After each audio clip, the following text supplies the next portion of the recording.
Kali ini, saya ingin menceritakan pengalaman saya, menceritakan kisah saya yang saya alami di malam terakhir kami menjalani kuliah kerja nyata di desa tersebut. Sebuah pengalaman yang banyak mempengaruhi kehidupan saya setelah itu. Sebuah pengalaman yang tidak mungkin bisa saya lupakan begitu saja. Berawal dari keinginan kami bersama untuk merayakan malam terakhir kami di desa ini, kami memutuskan untuk membuat acara api unggun. Awalnya hanya sekedar ingin bersukaria dan mungkin ada sedikit acara di mana kita akan saling mengeluarkan unek-unek yang akan berakhir dengan saling memaafkan satu sama lain setelah kami berkumpul bersama selama 1 bulan.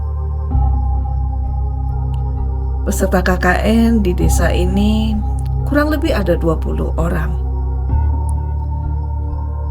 Kami berasal dari fakultas yang berbeda, dan kami dipertemukan di sini dengan begitu banyak suka dan duka yang kami alami bersama. Setelah kami sepakat untuk membuat acara api unggun malam nanti, kami mulai menyiapkan apa yang kami butuhkan. Mulai dari makanan, minuman, dan kami mulai mencari kayu bakar yang akan kami gunakan nanti. Setelah semua terkumpul, kami sepakat akan kembali berkumpul di depan balai desa sekitar pukul 20 malam. Dan ketika waktu sudah menunjukkan pukul 8, kami berkumpul. Setelah semua anggota lengkap, kami berjalan menuju ke lokasi yang sudah kami tentukan, yaitu di lapangan desa. Lapangan desa ini begitu luas, dan di sepanjang tepi lapangan itu seakan dibatasi oleh tanaman-tanaman yang tinggi dan juga ya bisa dibilang sedikit rimbun. Pada saat siang hari, semua terasa tidak terlalu menakutkan. Tapi ketika malam hari kami ke sana, ternyata suasananya cukup bagi saya ada rasa sedikit aneh sebetulnya, tapi saya mencoba mengabaikan. Malam itu kebetulan bulan sedang purnama sempurna. Cahayanya begitu indah. Langit begitu terang, tidak ada awan yang menutupi bulan sama sekali. Cahaya bulan begitu terang, sehingga kami tidak perlu lagi menggunakan senter untuk menuju ke lokasi. Walaupun kami menggunakan jalan setapak untuk memotong waktu. Sesampainya di lokasi, kami mulai mencari kira-kira di mana ya tempat yang pas untuk kami melakukan aktivitas kami. Dan saat itu wakil ketua dari kelompok, sebut saja namanya Yana, saya merasa kurang nyaman. Saya agak curiga melihat gerak-gerik dia, karena saya merasa seakan-akan dia sedang mengukur kekuatan. Entahlah kekuatan apa, tapi itu yang terbersit dalam pikiran saya. Dan akhirnya dia memutuskan untuk mengambil lokasi yang sebetulnya sedikit aneh gitu ya. Dengan lapangan sebesar itu di tanah yang datar, tapi dia lebih memilih suatu sudut yang jadi seperti cerukan kayak gitu. Tanahnya agak turun dan dia menentukan lokasinya di sana. Teman-teman sih kayaknya mereka nggak ada pikiran macam-macam ya.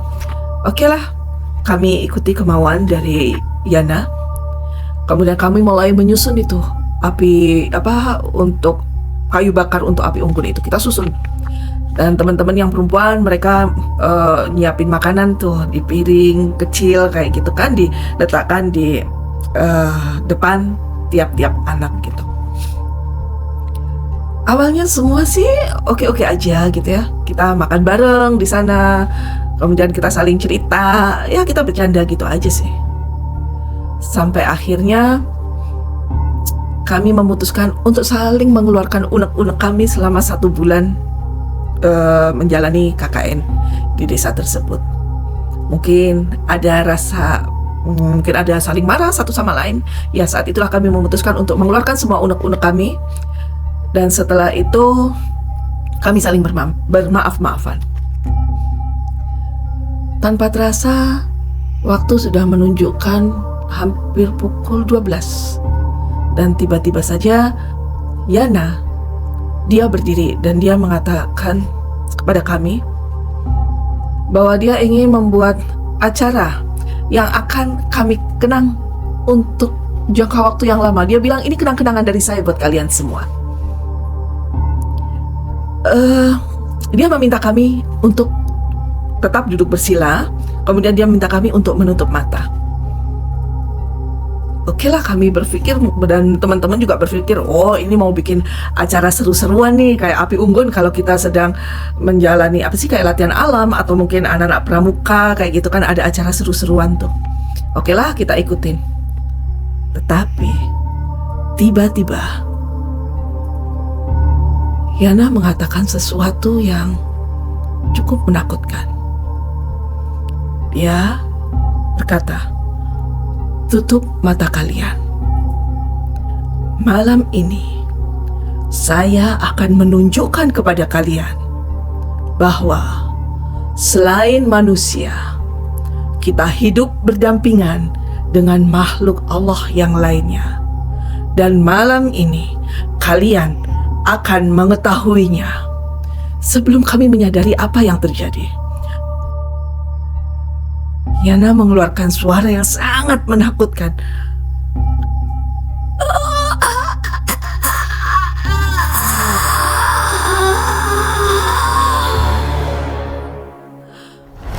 Dan tiba-tiba saya merasa seperti ditarik begitu dalam melewati sebuah lorong dengan api yang ada kobaran api di sekitar saya dan saya ditarik begitu cepat, begitu dalam. Saya nggak tahu apa yang terjadi. Saya cuma kebawa begitu saja. Dan tiba-tiba di ujung lorong itu saya merasa seperti terlempar dalam suatu kondisi. Saya tahu saya nggak di alam saya lagi. Tapi saya nggak bisa buka mata saya.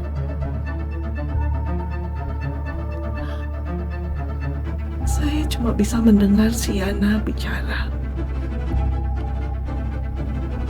Dia mengeluarkan tantangan kepada saya, nggak tahu itu siapa. Dia mengatakan bahwa kalian tidak akan bisa mengalahkan kami manusia. Saya datang bersama teman-teman saya. Saat itu saya menyadari bahwa ini kondisi yang tidak biasa. Dan saya saat itu berpikir, ya Tuhan, apa yang sedang terjadi? Saya mengabaikan Yana yang terus berbicara dan terus menantang makhluk-makhluk yang ada di sekitar sana. Saya mulai merasakan ada rasa takut. Saya berpikir, seandainya dia tidak bisa menyelesaikan itu semua, apa yang akan terjadi pada kami teman-temannya? Saya tahu itu berbahaya buat kami. Jika dia tidak bisa menyelesaikan, gimana kalau kami gak bisa balik lagi ke alam kami? Gimana kalau kami nanti akhirnya seperti orang yang hilang ingatan? Di saat saya mulai panik, tiba-tiba dia datang berlari menghampiri saya dan tepat di depan saya.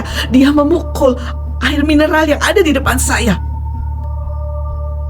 Saya terkejut, Pak. Saya terkejut sekali ketika air itu muncrat ke wajah saya sambil dia berteriak di depan saya.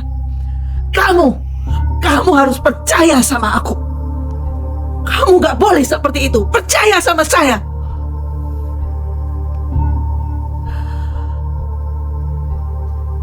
Saya heran. Bagaimana mungkin dia bisa mengetahui pikiran saya, sedangkan saya tidak mengucapkan kata-kata sama sekali. Itu semua hanya saya pikirkan, tidak saya ucapkan. Dan saya mencoba untuk menerima kondisi itu. Saat itu saya berpikir, ya, aku tidak boleh seperti ini. Aku harus menyelesaikan urusan ini. Dan kembali lagi dia berlari dan dia teriak-teriak lagi. Dia nantangin semua makhluk yang ada di sana. Kalau kalian berani hadapi aku satu demi satu. Mata saya tidak terbuka, tapi saya mendengarkan seperti ada perkelahian. Dan saya mendengar seperti ada suara cambuk yang sangat keras menggelegar, memecah keheningan malam.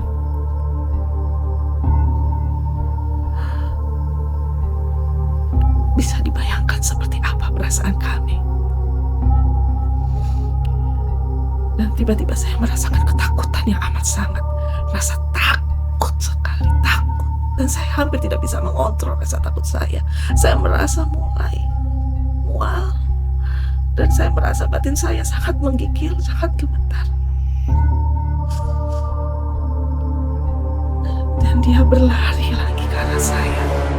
Di saat saya hampir mencapai puncak rasa takut saya, tiba-tiba dia memukul pundak saya. Dia menepuk pundak saya sambil berkata, "Kuatkan imanmu." Saat itu saya merasa ada energi yang menyusup dari tangan dia, memenuhi tubuh saya. Entah kenapa saya merasa sedikit tenang setelah itu. Dan saya mendengar dia kembali menantang, "Kau yang ada di sudut sana, kau yang ada di sana, hadapi aku." Dia terus menantang seperti itu dan saya terus mendengar seperti ada orang berkelahi. Saya mendengar dia lari ke sana kemari dan dia mengatakan, Kalian tidak akan bisa mempengaruhi mereka karena aku sudah menutup matanya, aku sudah mengunci matanya, aku sudah mengunci telinganya."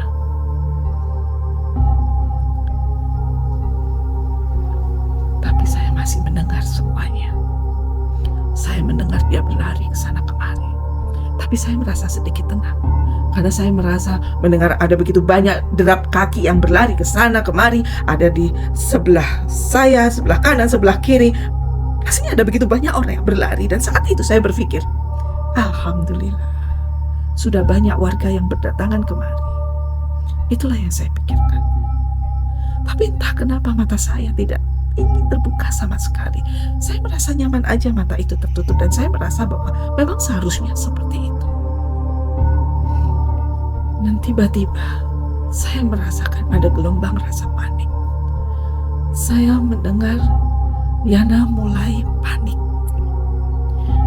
Dia bingung mencari senjatanya. Dia mencari di mana cambuknya. Dan dia tiba-tiba melolong dan dia berkata, "Oh, ya, senjataku adalah imanku. Senjataku adalah iman kepada Tuhan. Aku tidak takut sama kalian."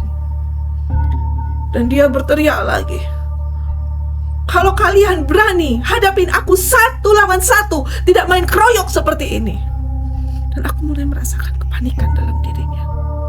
Dan ketika itu dia berlari ke kanan ke kiri dengan sangat cepat sambil berkata, "Kalian hati-hati, dia berbahaya, makhluk ini berbahaya. Di mana dia? Di mana dia? Aku tidak bisa menemukan." Dan saat itulah tiba-tiba rasa takut saya perlahan tapi pasti mulai hilang. Entah kenapa saya merasakan ada suatu ketenangan yang luar biasa.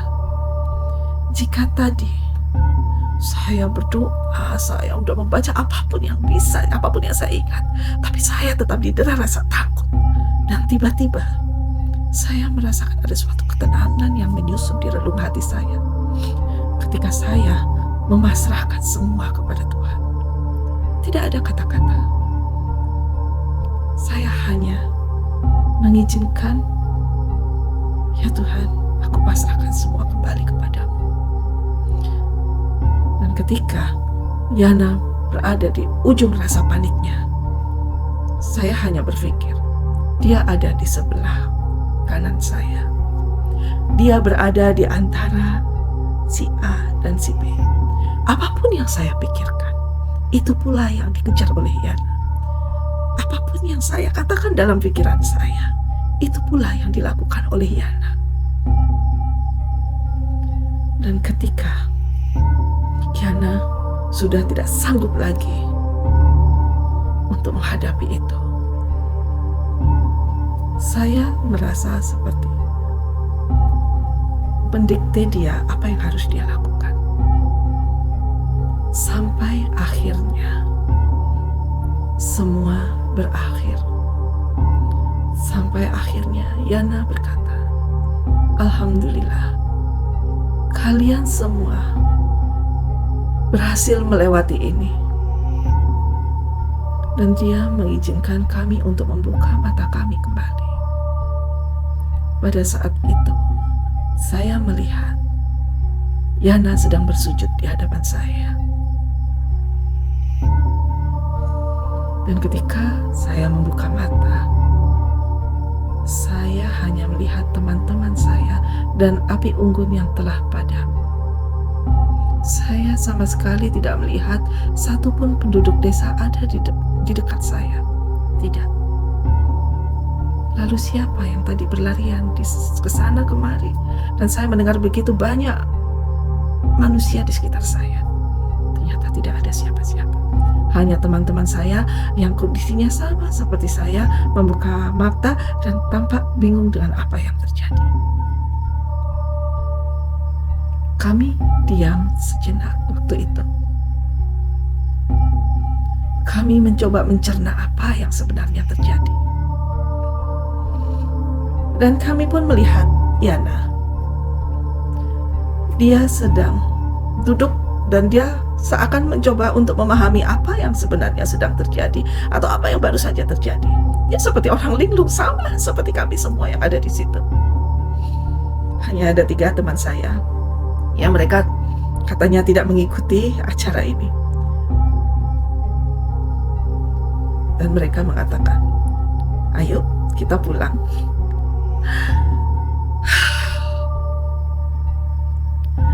Waktu itu saya bertanya pada teman saya, "Jam berapa sekarang?" Dan dia mengatakan, "Sudah mau subuh." Artinya itu sudah jam 3:30 lah, kurang lebih. Sebetulnya ini Anda bisa bayangkan, acara dimulai sebelum jam 12 dan kami berakhir di pukul 3 pagi lebih bahkan. 3 jam lebih kami dalam kondisi duduk bersila. Kami terus menutup mata. Dan kami kuat menjalani itu semua, dan sepertinya tidak selama itu kami menjalani itu. Tapi ternyata hari sudah menjelang pagi. Dan akhirnya kami semua dengan langkah gontai, kami pulang. Tidak ada yang bicara setelah itu. Kami pulang, jalan gitu aja. Dan bahkan sampai di tempat kami menginap, di rumah penduduk tempat kami menginap, kami pun tidak bicara apa-apa. Kami hanya mempersiapkan diri kami untuk membersihkan badan dan kemudian bersiap-siap untuk sholat subuh. Dan setelah sholat subuh, kami paksa untuk tidur. Dan ketika kami sudah harus balik, kami harus kumpul di balai desa. Itu sudah pukul 8 pagi. Dan saya sempat bertemu dengan Yana. Dan saya sempat mengatakan kepada dia, "Apa yang kamu lakukan semalam? Karena itu berbahaya bagi kami semua." Tapi dia cuma tersenyum. Dia bilang, "Aku cuma menunjukkan sama kamu, selain alam manusia, ada alam lain yang ada di sekitar kamu." Peristiwa ini gak mudah untuk saya lupakan. Bahkan setelah bertahun-tahun kemudian, Banyak peristiwa yang saya alami setelah saya menjalani kisah ini. Dan semenjak saat itu, saya melihat bahwa alam ini begitu abu-abu. Saya tidak lagi melihat bahwa malam itu gelap, bahwa malam itu hitam, bahwa malam itu pekat. Tidak. Saya melihat semua abu-abu dan saya merasakan ada udara yang aneh di sekitar saya. Dan ini banyak mempengaruhi kehidupan saya setelah itu. Apa yang terjadi saat itu? Entahlah. Saya menyerahkan semuanya kepada Allah. Tidak mudah menghadapinya. Banyak tekanan yang saya alami setelah itu. Ada suatu pembelajaran di sana yang saya petik, bahwa rasa takut bisa sangat menggerogotin kita, sangat menghancurkan kita. Saya menyadari satu hal, bahwa kekuatan doa bukanlah pada apa yang kamu ucapkan, bukan. Tetapi seberapa tebal keyakinanmu kepada Tuhan. Doa apapun, lafal apapun yang kamu ucapkan, ketika kamu mengucapkan dengan tanpa keyakinan, apalah artinya? Tapi ketika kamu berada dalam suatu kondisi nol, saat itulah engkau terhubung kepada Tuhan, dan saat itulah pertolongan akan datang kepadamu. Demikian kisah saya. Semoga apa yang saya bagikan memberi nilai kepada Anda semua. Semoga Anda dapat memetik hikmah dari apa yang saya ceritakan